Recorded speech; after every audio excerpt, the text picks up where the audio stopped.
राजस्थान के बांसवाड़ा की ऐतिहासिक धरोहर जो आज से नहीं सदियों पुरानी है, जिसकी मान्यता लोगों के मन में आज भी उतनी ही है जितनी कि आज से पहले थी। क्या है मानगढ़ धाम?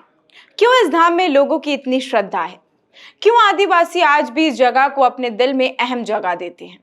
आइए आज हम आपको बताते हैं मानगढ़ धाम की वो कहानी जो आज भी दिल दहला देती है, मन में एक चोट को फिर हरा कर देती है। अंग्रेजों के हाथों जलियांवाला बाग से कई आंशिक नशस संहार की कहानी ये मानगढ़ धाम कहता है। 17 नवंबर 1913 को राजस्थान गुजरात की सीमा पर बांसवाड़ा के मानगढ़ में अंग्रेजों ने करीब 1500 भील आदिवासियों को मौत के घाट उतार दिया था। लेकिन आमतौर पर इस शहादत को करीब विस्मृत ही कर दिया गया है। मानगढ़ पहाड़ी पर बना स्मारक इसी शहादत की कहानी कहता है।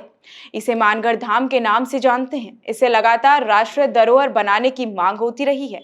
आज भी आदिवासी इस दिन की राह देख रहे हैं कि कब मानगढ़ धाम को राष्ट्रीय धरोहर के रूप में अंकित किया जाएगा। दरअसल मानगढ़ गवाह है कि भील आदिवासियों के अदम्य साहस और एकता का, जिसकी वजह से अंग्रेजों को नाको चने दबाने पड़े थे। ये एकजुटता भील आदिवासियों के नेता गोविंद गुरु की अगुवाई के कारण पैदा हुई थी। उनका जीवन भील समुदाय के लिए रहा।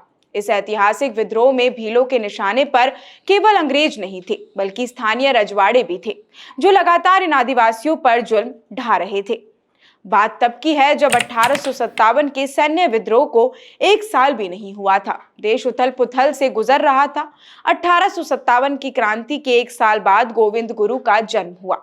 युवा होने पर उन्होंने ये समझ लिया, जब तक शोषित समुदाय के लोगों को साथ नहीं लाएंगे तब तक कुछ नहीं होगा। वे लोगों को एकजुट करने लगे, बस्तियों में जाते, जागरूकता पैदा करते, साथ ही सामाजिक सुधार और चेतना का संदेश भी देते। उन्होंने स्कूल खोलने और बच्चों की शिक्षा के स्कूल खोलने की कोशिश भी की। साथ ही उनका विश्वास रजवाड़ों द्वारा चलाई जाने वाली अदालतों में नहीं थे। गोविंद गुरु अपने लोगों को एक ही बात समझाते थे, ना तो जुल्म करो और ना ही इसे सहो, अपनी मिट्टी से सिर्फ प्यार करो। सामाजिक जागरूकता फैलाने के लिए उन्होंने कई कविताएं भी लिखी थी, जिसे गुद गाते और समूह के साथ उन्हें गाया जाता। नतीजा ये हुआ कि आदिवासी एकजुट होने लगे, असर बढ़ने लगा। अब दक्षिणी राजस्थान, गुजरात और मालवा के आदिवासी संगठित होकर बड़ी जनशक्ति बन गए। भील समुदाय की भाषा में संप का अर्थ होता है भाईचारा, एकता और प्रेम। संप सभा का पहला अधिवेशन वर्ष 1903 में हुआ था। गोविंद गुरु राजस्थान, गुजरात और मध्य प्रदेश के आदिवासियों को शिक्षित बनाकर देश की मुख्य आवाज बनाना चाहते थे। एक और उनके नेतृत्व में आदिवासी जागरूक हो रहे थे, तो दूसरी ओर देसी रजवाड़े व उनकी रहनुमा अंग्रेजी हुकूमत को लगने लगा कि अगर आदिवासी एकजुट होंगे तो ये किसी खतरे की घंटी की तरफ होगा। लंबे समय से राजे महाराजा भीलों और आदिवासियों से बेगारी करते हुए आए थे। वो अब भी ऐसा ही चाहते थे। जब उन्होंने ऐसा करने से मना कर दिया तो राजा महाराजा से लेकर अंग्रेज तक उनसे नाराज रहने लगे। गोविंद गुरु के कहने पर आदिवासियों ने शराब पीना बंद कर दिया, तो शराब कारोबारियों का धंधे पर असर पड़ने लगा। इससे अंग्रेजी हुकूमत को जो टैक्स के तौर पर आमदनी होती थी वो भी बंद हो गई। आदिवासियों की बढ़ती जागरूकता देसी रजवाड़ों, अंग्रेजी और व्यापारियों सभी को नाखुश कर रही थी। सभी उनके खिलाफ होने लगे थे। 7 सितंबर 1908 को संप सभा का वार्षिक अधिवेशन बांसवाड़ा जिला मुख्यालय से 70 किलोमीटर दूर मानगढ़ में हुआ। इसमें हजारों लोग शामिल हुए। 1913 में गोविंद गुरु की अगुवाई में आदिवासी फिर राशन पानी लेकर वहां जुटे। इसे देखकर विरोधियों ने अफवाह फैला दी कि ये सभी विद्रोह करके रियासतों पर कब्जा करना चाहते हैं। तब यह इलाका बंबई राज्य के अधीन था। बंबई राज्य का सेना अधिकारी अंग्रेजी सेना लेकर 10 नवंबर 1913 को मानगढ़ पहाड़ियों के पास पहुंचा।